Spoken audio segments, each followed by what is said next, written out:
So, sa episode na ito, tuturuan ko yung paano mag-solve ng resultant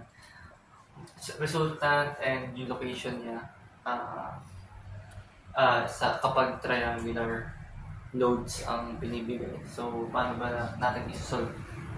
First is, sa pag-solve ng resultant, kaya mag-summation of forces lang tayo. So, resultant is equals to summation of forces vertical. So, ang assumption ko equal to 0 and upward is positive.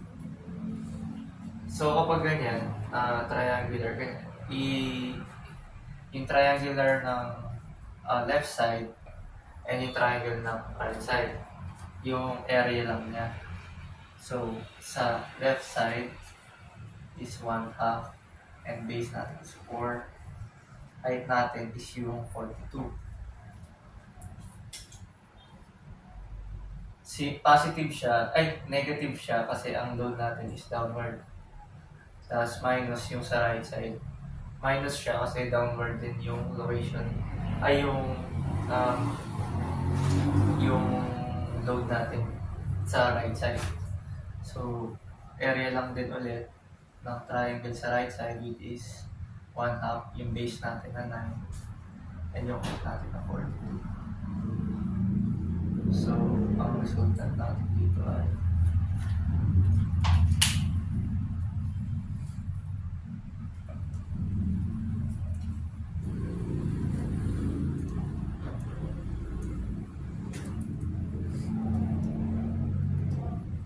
negative 273 kilo. Ayan. Sinabi dito na negative daw ang resultant natin, which is tama naman since lahat ng load natin sa top ng wheel is going downward. So, yan, downwards siya. So, sa pag-solve naman ng nakita mo, malaki ba sulat ko? Okay. So, sa pag-solve naman ng location nito, mag-moment lang tayo. Pwede ka mag-moment sa A, pwede ka mag-moment sa B. So, try ko piliin is moment sa A. Assuming that all clockwise is positive. Since yun naman madalas ginagamit sa atin. So, from A, yung first triangle muna, area ng first triangle, 4, tapos 42. Tapos, moment R ng left triangle is mula dito, papunta doon, 2/3. Ganito kasi siya. Para mas madaling maintindihan. Centroid nito, papunta dito, is 2/3 ng base. So kapag pag kunyari ito ang triangle natin, dito ka, let's say ito, simply supported siya, tapos may triangular load. Pag nag-moment ka, let's say ito A, ito B. Pag nag-moment ka dito, ang distance niya from A is yung centroid ng triangle. Pag dito, 2/3, di ba? 2/3 ng length. Kapag dito naman,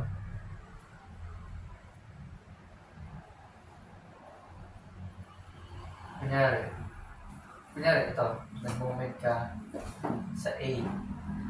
Paano naman kapag nag-moment ka sa B? So, ito yung length, di ba? Ito yung centroid ng triangle.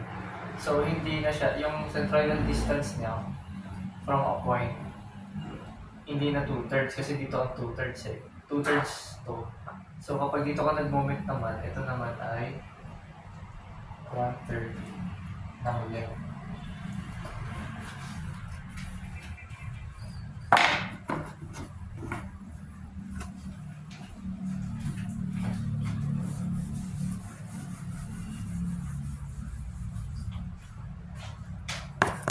So, yun, 2/3 siya ng 4.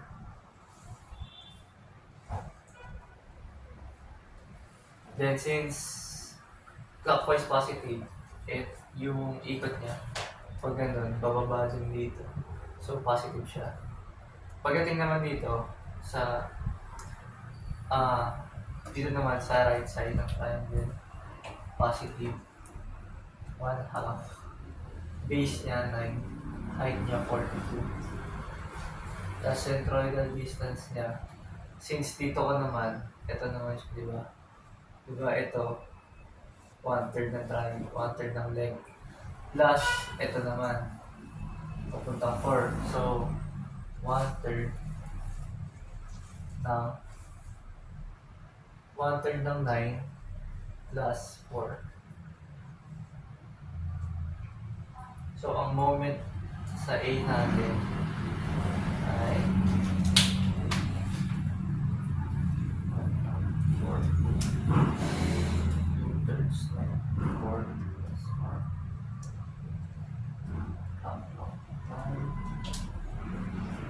42. 1/3 4. 9.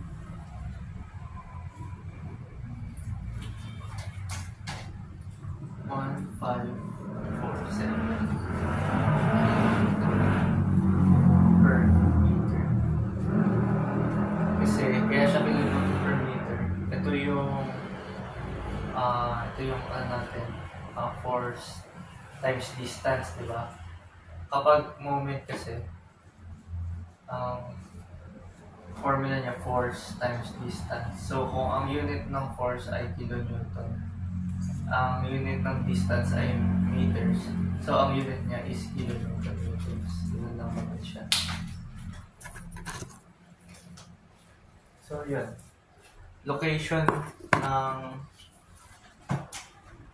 resultant natin, since nag-summation tayo sa nag-moment at A tayo. So, meron tayong resultant dito times distance. Since, di ba, ito ang force times distance, sinamation na natin lahat ng force, kaya nakuha natin yung resultant. Ito lang nilalagay mo. So, 1,547 equals to resultant natin ng 273. Hindi ko na nilagay yung sign since yung distance naman ang importante.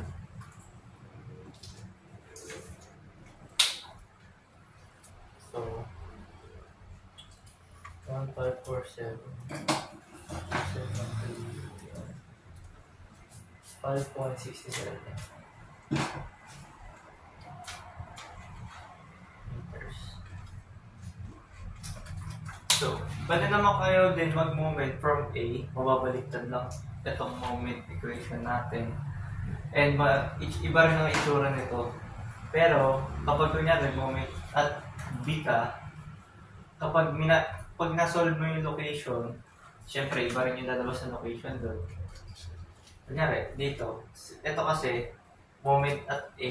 So, yung distance niya from A is 5.67. So, diba, nandito siya banda. At dito banda, sabi natin, andito.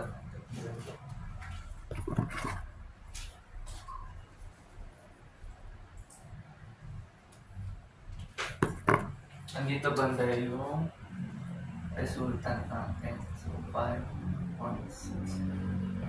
Andito siya banda.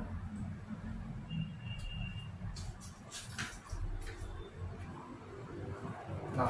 So, dapat, ang masosolve nyo, kapag nag-moment at bigay, hindi 5.67. Kasi, ang total niyan, diba 13? So, 13 minus 5.67. Dapat, ang makukuha mo, pag nag-moment ka sa B, ay 7.33 naman. Pag nag-moment ka sa B, dapat 7.33. Yung makukuha mong distance. Ganun lang. Boom!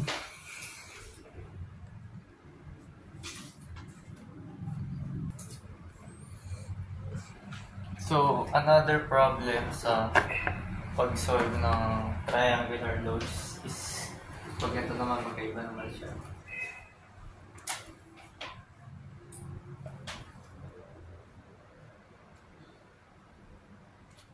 Ayan. So, ayan. Solve muna natin yung reaction, yung resultant, katulad ng ginawa natin kanina. The summation of forces vertical lang siya, assuming that upwards is positive. So, dun sa left, yun nga, area ng triangle natin dyan is 1/2 base na 7, height natin na 135 pounds. Okay? So, gagawin ko dito, negative, kasi upward, positive, di ba? Eh, downward yung force natin sa... downward force natin dito sa left na triangular load. So, negative siya. I-minus ko na kagad to, kasi downward din naman dito na sa right. So,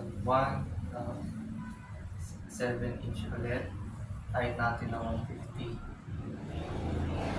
So, ang resultant natin ay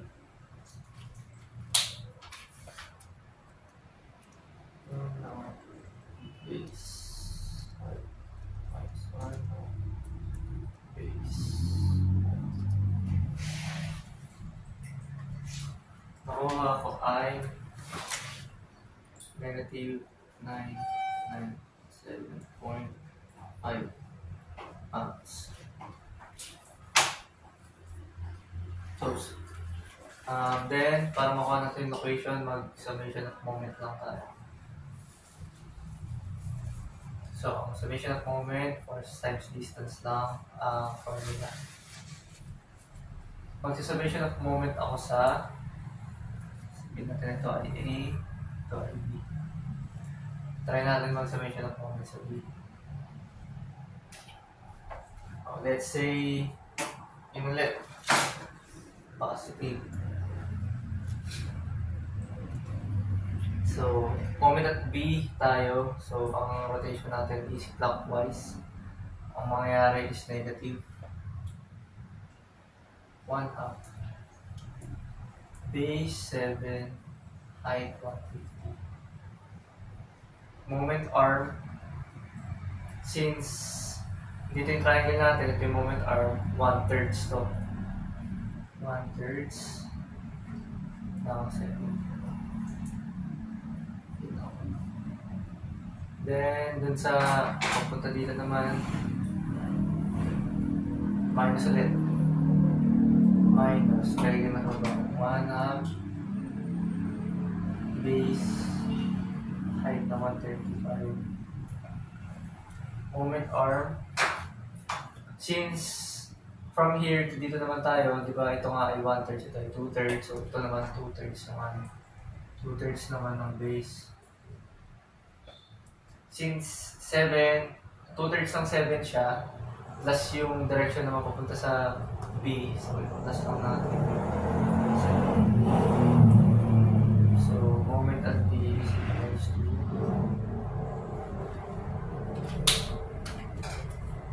negative 1/2 7 150 2/3 ng 7 minus 1/2 1/7 135 2/3 7 negative 6737.5 pounds. So since moment ay force times distance, pero ang force natin, ginawa na natin ang resultant by summating its forces. So, R na to ay D. Ang moment natin is 6737.5 equals yung R natin, resultant is 997.5 D. So, solve natin ang distance.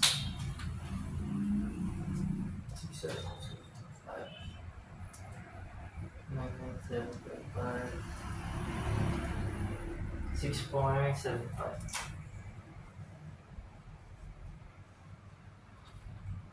Ano ba ito? Inch. So, since nag-moment tayo sa B, ang distance niya daw from B at ang resultant natin ay nasa 6.75. Sabihin natin na ito ay 6.75. Therefore, ang resultant natin dito approximately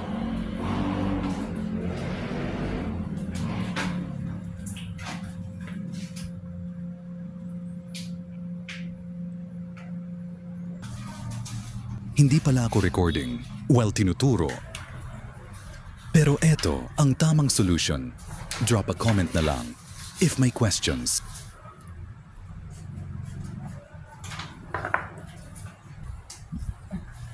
solve naman tayo ng resultant at location niya by triangular trapezoidal naman tayo. So, paano tayo mag-solve ng trapezoidal load? Ang natin kung ano yung resultant niya. Na personally,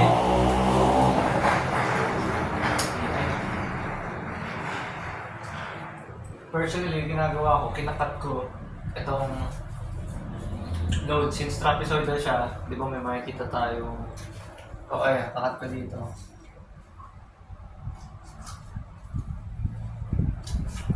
Ayan. Pag kinat ko, may makikita ka ng isang triangular load tas isang uniform load, which is yung rectangular. So, kapag ginawa natin yan, may iba yung height nito. So, para ano yan, 500. Tapos since itong height na to 420, di minus mo lang yung 420. Magiging 80 naman. Tapos syempre ito, 420.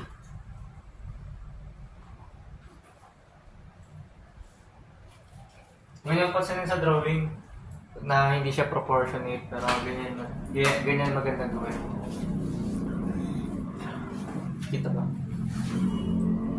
Yep. So, solving for the resultant.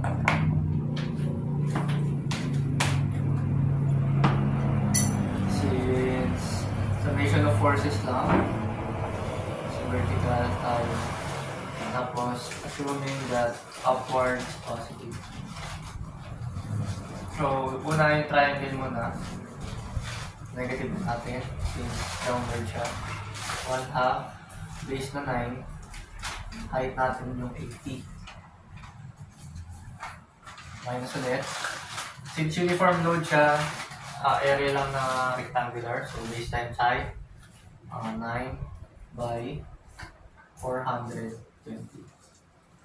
Kasi ito na yung triangle natin. Ito yung height mo, 420. Minus 100. Ay, ito yung equals yan sa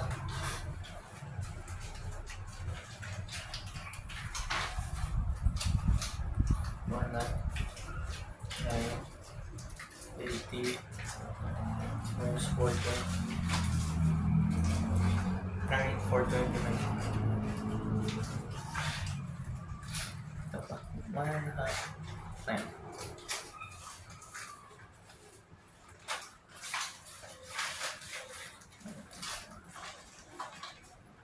Minus 9.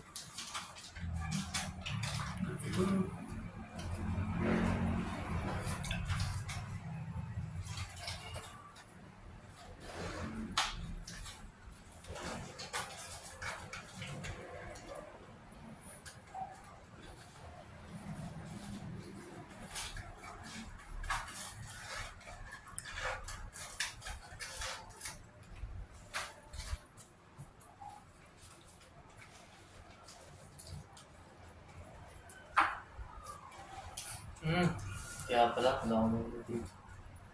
9, 8, minus 9. Nakuha kong resultant is negative.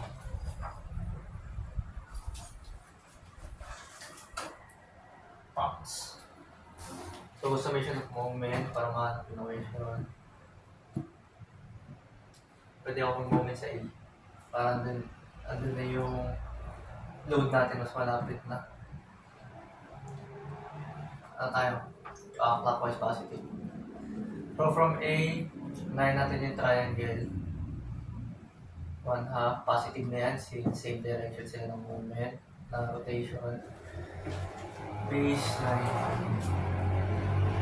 Height natin, 80 lang. 80. Moment arm, 1/3. 1/3 ng 90. Then, yung rectangular load or yung uniform load plus same direction, yung force and yung rotation ng movement natin. So, 9 by 400. Moment arm niya is 9/2. Tama. 9 for 20. 420. 9. Tapos, ito. Positive. 100. Moment arm niya, 9, 12. So, moment at A equals to 1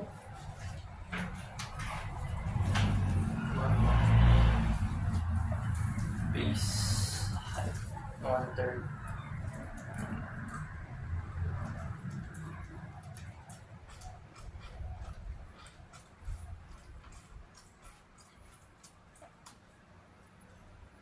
So, 100.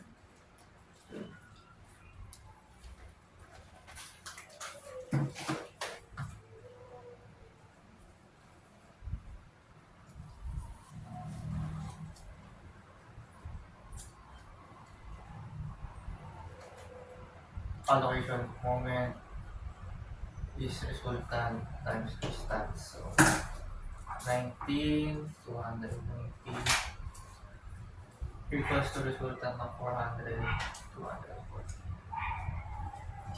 So B natin ay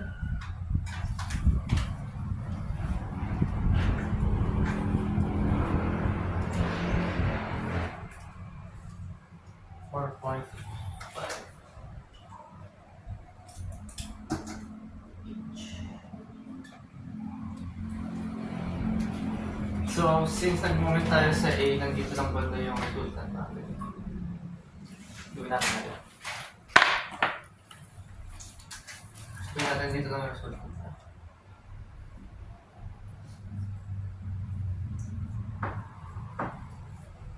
Which is, ang equation ay from A is 4 inch. So, kapag nag-moment naman kayo sa B, dapat mas malaki syempre ito naman moment mo. Sabihin natin